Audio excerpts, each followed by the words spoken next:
Heidi ho there, friends and neighbors. Bobby here today. Friends, today we're going to show you how to pull out a big huge tree with a Ford Ranger pickup truck. Let's bring the camera right over here. As you see, we have this huge tree right here that's dead, and around the bottom of it we've got a motorcycle strap and a 1/2-inch rope. That is a ninja rope, friends and neighbors.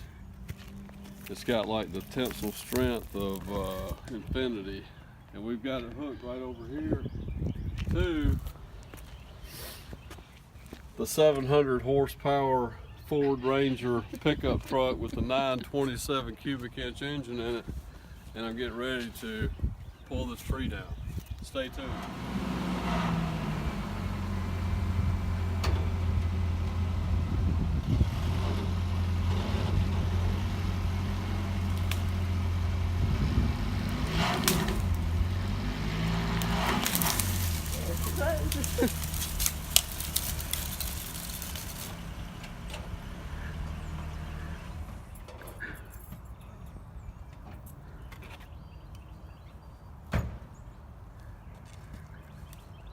Friends and neighbors, that's how it's done.